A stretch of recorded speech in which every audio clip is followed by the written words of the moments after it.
देखिए अगला टॉपिक है आज का अक्षर संख्याओं की घात। करें x इंटू एक्स करेंगे तो कितना x कितनी बार है, एक बार और दो बार हो गया, तो मतलब एक्स स्क्वायर। इसको बोलते हैं, देखिए इसको बोलते हैं आपका आधार। ठीक है, इसको भी बोलते हैं क्या, आधार। और ऊपर जो है इसको बोलते हैं क्या, आपका घात। ये आपका क्या है, घात है। ठीक है, आधार क्या सेम होता है, तो x घात कितना एक मान लिए, ऊपर एक। अगर कुछ नहीं है तो हर जगह क्या है, एक है, ऊपर भी एक है, नीचे भी, साइड में, हर जगह क्या है, एक ही है। जीरो होता है तो क्या था, जीरो हो जाता है, इसका मान फिर कुछ और आता है। अगर लिखा नहीं है तो आप क्या मानेंगे, एक।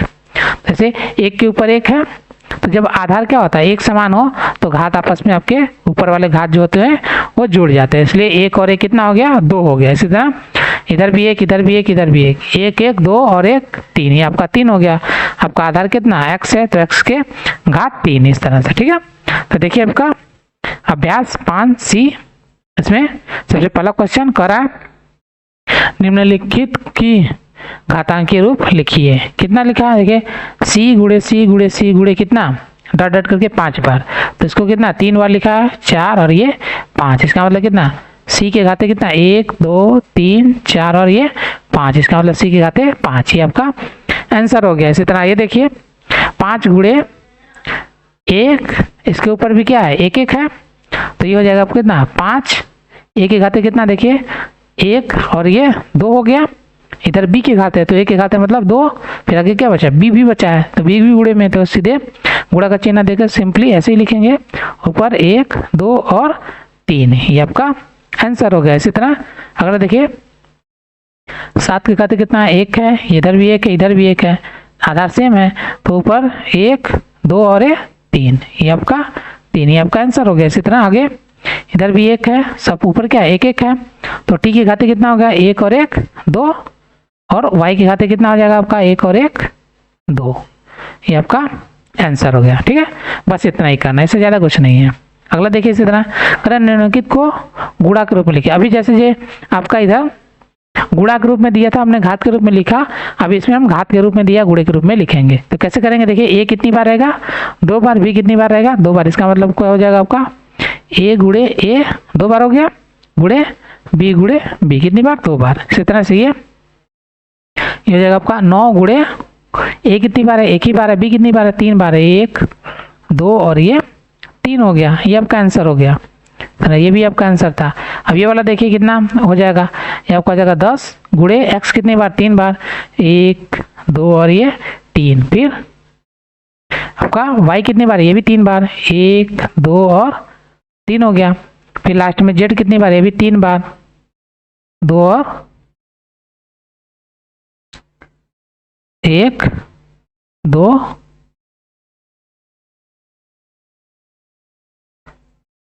ये 1 ये 2 और ये 3, ये आपका आंसर हो गया। ठीक है, तो इस तरह से आपका ये वाला भी कंप्लीट हो गया। चलिए अगला देखते हैं, क्वेश्चन नंबर 3।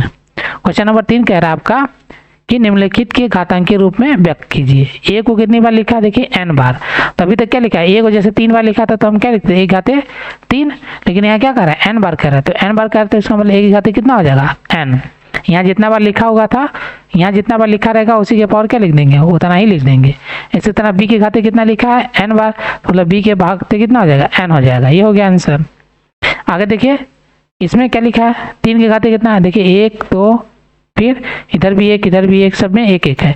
3 कितना बार है, 2 बार है, फिर 4 कितनी बार, देखिए यहाँ पर जो है आपका,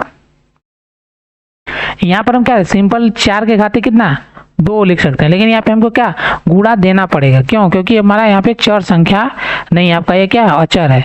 अचर जब हो तो हमको बीच में मल्टीप्लाई का चिन्ह देना पड़ेगा। ठीक है, अब आगे हमारे a के घाते कितना हो जाएगा, a देखिए क्या है, ये आपका चर है, ये आपका चर है, तो चर के केस में क्या है, यहाँ पे आपको गुणा देने की जरूरत नहीं है, सीधे 1 और 1 2, ये आपका आंसर हो गया। ठीक है, तो चर के केस में हमको गुणा देने की आवश्यकता नहीं है, अचर के केस में हमको क्या करना पड़ेगा, गुणा का चिन्ह देना पड़ेगा, यहाँ पे आपको देने की आवश्यकता नहीं है। ठीक है, तो आपका आंसर इसी तरह से यहाँ पे a कितनी बार है, 1 बार है, ऐसे कितनी 1 बार, ये भी t 1 बार, ये भी 1 बार, तो ये हो जाएगा आपका a कितनी बार 1 बार है, s कितनी बार, a भी 1 बार है, t कितनी बार है, 1 और 1 2। ठीक है, ये आंसर। आधार आपका सेम सेम होना चाहिए। ये आपका आधार क्या है, सेम सेम है, इसलिए इनका घात आपस में हमने क्या किया, जोड़ दिया। बाकी ए अलग है, एस अलग है, सब अलग अलग है, तो इनका घात नहीं जुड़ेगा। ये आंसर हो गया।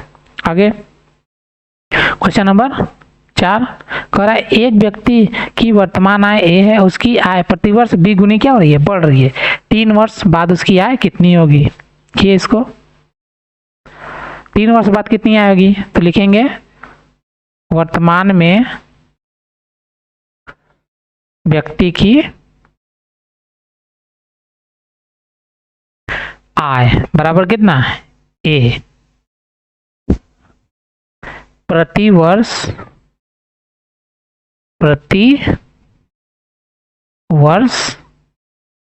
आय वृद्धि,